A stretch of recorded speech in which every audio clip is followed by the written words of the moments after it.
2월의 마지막 날입니다. 하나님께서 이 한 달을 지켜주신 것처럼 또 하루를 감사함으로 지내고 또 3월을 또 하나님의 은혜 가운데 맞이할 수 있기를 기원합니다. 오늘 마가복음 7장을 보면은 지상에서 가장 아름다운 사역이 무엇인가라는 것을 보게 됩니다. 그것은 다름 아닌 중보 사역입니다. 왜냐하면 예수 그리스도께서 이 땅에서 하신 사역이 바로 중보 사역이기 때문에 그렇습니다. 디모데전서 2장 5절에 하나님은 한 분이시요 하나님과 사람 사이의 중보자도 한 분이시니 곧 사람이신 그리스도 예수이십니다 라고 말하죠.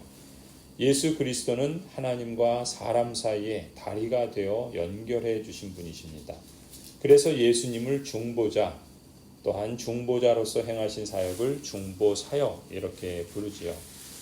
고린도후서 5장에 보면 놀라운 말씀을 하십니다.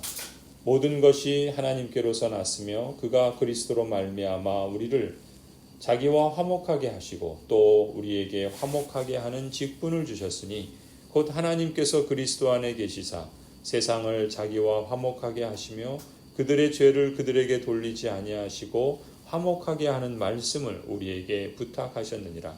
그러므로 우리가 그리스도를 대신하여 사신이 되어 하나님이 우리를 통하여 너희를 권면하시는 것 같이 그리스도를 대신하여 간청하노니 너희는 하나님과 화목하라. 이 말씀은 예수님께서 하나님과 여러분 사이에 다리가 되어주셔서 하나님, 예수 그리스도, 여러분으로 이어지는 중보사역을 행하셨다는 것입니다. 그런데 거기서 그치지 않고 예수님께서 행하신 사역의 자리에 바로 성도인 여러분을 두신다는 것이죠. 그래서 하나님, 우리 세상으로 이어지도록 세상과 하나님을 연결하는 중보사역으로 성도인 여러분을 부르셨다라는 것이죠. 그래서 그것을 그리스도의 사신이다. 여러분이 그리스도를 대신하여 사신 곧 그리스도의 대사가 되었다라고 이렇게까지 놀라운 말씀을 하시는 겁니다. 죽음을 이기시고 부활하신 예수 그리스도께서는 승천하신 후에 하나님 보좌 우편에 계시며 지금도 우리를 위하여 간구하신다. 로마서 8장에 말씀하시죠. 예수 그리스도만이 아니라 성령 하나님도 우리의 연약함을 도우시는데 우리가 마땅히 빌 바를 알지 못하나 오직 성령께서 말할 수 없는 탄식으로 우리를 위하여 친히 간구하신다. 로마서 8장에서 이어서 말씀하죠.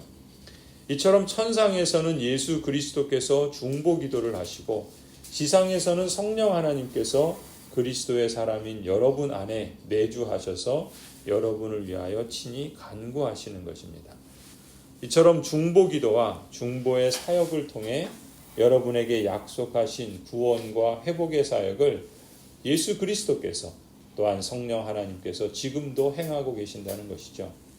그런데 예수 그리스도의 중보 사역과 성령 하나님만이 하시는 그 중보의 기도를 이제 그리스도의 사람인 여러분들에게 맡겨주셨다는 것입니다. 그것이 화목해 하는 직분이다 라고 말씀하고 있고 그리스도를 대신하는 그리스도의 사신이다, 그리스도의 대사다 이렇게 말씀하시니 이것이 얼마나 영광스러운 부르심입니까? 특히 마가복음은 이 중보기도 우리에게서는 도고기도라고 부를 수 있겠죠. 또한 다른 사람을 위하여 그리스도를 믿고 신뢰하는 그러한 중보적 믿음, 이 도고기도와 중보적 믿음이 마가복음에는 특히 구원과 회복을 낳는 결정적인 핵심 역할을 한다는 것을 강조하고 있습니다. 가령 마가복음 2장에서 우리는 중풍병자의 사건을 보았죠. 5절에 예수께서는 그들의 믿음을 보시고 중풍병 환자에게 이 사람아 너의 죄가 용서받았다 하고 말씀하시는 것을 보았습니다. 마가복음 2장에서 죄사함과 병고침의 핵심 키 역할을 한 것이 무엇인가? 그들의 믿음을 보시고 예수님께서 그렇게 행하셨다라는 것이죠. 중풍병 환자를 친구들이 메어 가지고 왔습니다. 하지만 몰려든 사람들로 인해서 예수님께 가까이 갈 수 없게 되었죠. 그러자 그 친구들은 지붕을 뜯어서 구멍을 내서라도 예수님 앞에 그 침상을 달아내리죠. 이것이 한 사람을 위한 내 친구의 중보 사역이라고 할 수 있습니다. 예수 그리스도라면 그러한 능력과 주권을 가지신 분이시라는 믿음이 중보적인 믿음입니다. 결과적으로 보면은 이 중풍병 환자의 병이 나았을 뿐만 아니라 구원의 은혜도 받아 누리는 계기가 되었던 것이죠. 마가복음 5장에도 사건은 이어집니다. 22절에 회당장 가운데 야이로라고 하는 사람이 예수님을 찾아와서 뵙고는 그 발에 엎드려서 간곡히 청하죠. 내 어린 딸이 죽게 되었습니다. 오셔서 그 아이에게 손을 얹어 고쳐주시고 살려주십시오라고 간구하지 않습니까? 어린 딸을 위한 아버지의 도고 기도라고 할 수 있습니다. 어떤 결과를 하나님께서 주십니까? 마가복음 5장 40절부터 보면은 예수께서는 그들을 다 내보내신 뒤에 아이의 부모와 일행을 데리고 아이가 있는 곳으로 들어가셨다. 그리고 아이의 손을 잡으시고 말씀하셨다. 달리다 굼. 그러자 소녀는 곧 일어나서 걸어 다녔다. 소녀의 나이는 12살이었다. 사람들은 크게 놀랐다. 하나님께서 이 아버지의 기도를 들으시고 그 딸을 고쳐주시는 놀라운 은혜를 베풀어 주시죠. 또한 마가복음 7장에도 이러한 사건은 이어집니다. 25절에 악한 귀신 들린 딸을 둔 여자가 곧바로 예수의 소문을 듣고 와서 그의 발 앞에 엎드렸다. 26절 그 여자는 그리스 사람으로서 시로페니키아 출생인데 자기 딸에게서 귀신을 쫓아내달라고 예수께 간청하였다. 여기 보면 딸을 위한 어머니의 도고 기도라고 말할 수 있어요. 심지어 그 여인은 유대인도 아니고 그리스 사람으로 시로페니키아 출신의 이방 여인입니다. 그런데 이 어머니의 도고 기도에 예수님께서 어떻게 반응하시는가? 29절 오늘 본문을 보시면 예수께서 그 여자에게 말씀하셨다. 너가 그렇게 말하니 돌아가거라. 귀신이 내 딸에게서 나갔다. 또 오늘 본문 32절도 보시면 계속해서 이어지죠. 사람들이 귀먹고 말 더듬는 사람을 예수께 데리고 와서 손을 얹어주시기를 간청합니다. 사람들의 도고의 기도요, 중보의 사역이라고 말할 수 있겠죠. 어떤 결과가 나타납니까? 34절부터 보시면 예수님께서 하늘을 우러러보시고 탄식하시며 그에게 말씀하시죠. 에바다, 열리라 말씀하십니다. 그러자 곧 그의 귀가 열리고 혀가 풀려서 말을 똑바로 하게 되는 놀라운 은혜를 실감하게 됩니다. 중보 기도 사역, 도고 기도 사역은 이미 임한 하나님의 나라를 증거하는 사역입니다. 세상에서 죽음과 고통으로 왕노릇하던 사탄의 권세를 깨뜨리시고 진정한 왕이신 예수 그리스도의 통치와 구원하심과 회복의 능력이 이 땅에 임하였고 지금 이루어지고 있으며 그것이 드러나도록 예수 그리스도께서 교회와 성도들에게 친히 맡겨주신 고귀하고 거룩한 사역이 바로 이 도고 기도와 중보의 사역이라고 할 수 있습니다. 예수님께서 하시고 성령 하나님께서 하시는 사역에 여러분을 부르시고 우리가 믿음으로 도고의 기도와 중보의 사역을 실천할 때 하나님께서 사람을 통해서 역사하시는 줄 믿습니다. 마태복음 18장 19절에 이렇게 말씀합니다.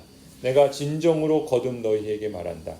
땅에서 너희 가운데 두 사람이 합심하여 무슨 일이든지 구하면 하늘에 계신 내 아버지께서 그들에게 이루어 주실 것이다. 두세 사람이 내 이름으로 모여 있는 자리 거기에 내가 그들 가운데 있다. 그런데 우리가 유념할 것은 이 중보 사역을 하거나 도고 기도를 할 때 어려움이 없지 않다라는 것입니다. 여러 가지 어려움을 만날 수 있어요. 가령 오늘 앞서 보았던 이 중풍병자의 경우는 환경에 어려움이 옵니다. 사람들이 너무 많아서 가까이 갈 수 없는 장벽이 놓여 있는 것이죠. 그래서 지붕을 뚫고 침대를 내리기까지 합니다. 이러한 행동은 주님이 누구이신가에 대한 그 믿음의 근거에서 나온 것이죠.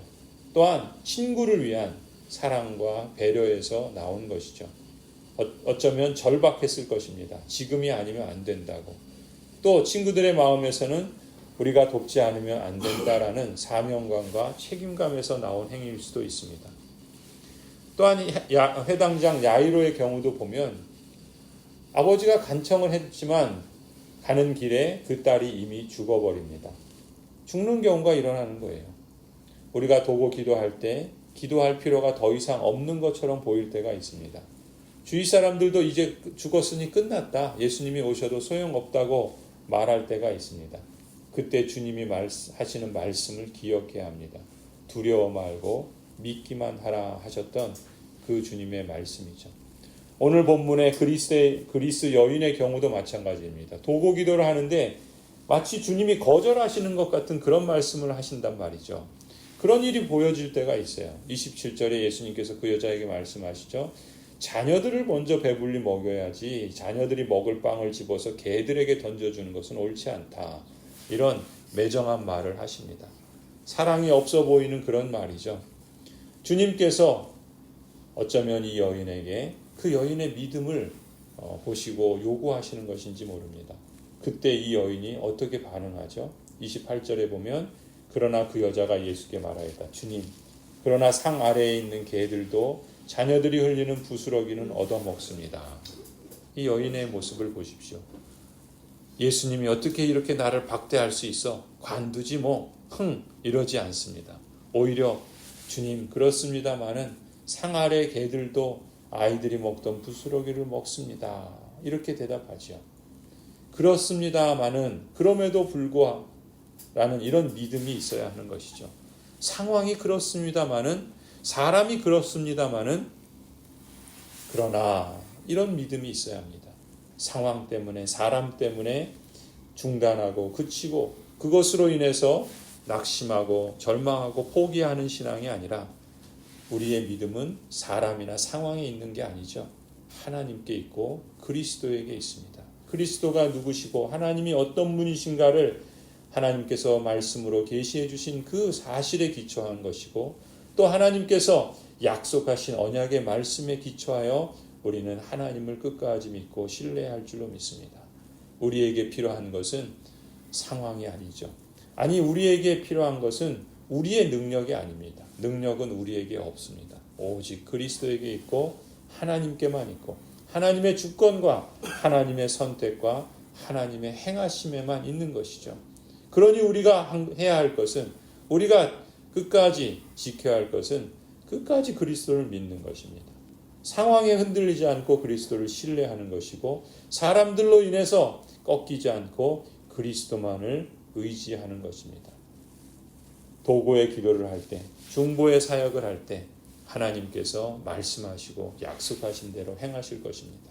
혹 우리가 원하는 대로, 우리가 기도한 대로 이루어지지 않는다고 하나님께서 우리의 일을 모르시는 게 아닙니다. 하나님은 모든 걸 아시고 모든 것을 행하실 수 있는 전지전능 하나님이시기에 우리의 생각과 우리의 기대와 다르다 할지라도 그것을 초월하는 하나님의 선하신 뜻이 있고 하나님의 능하신 섭리가 거기에 있음을 우리가 믿고 하나님께서 우리의 눈을 열어주셔서 그것을 보게 하시고 또 그러한 하나님의 놀라운 역사를 실감할 수 있도록 끝까지 인내하며 견디며 하나님을 의지하는 이 믿음의 길을 걸어가야 할 줄로 믿습니다. 오늘도 신실하신 하나님의 은총과 평강의 하나님께서 친히 때마다 일마다 여러분에게 평강 주시기를 간절히 축원합니다.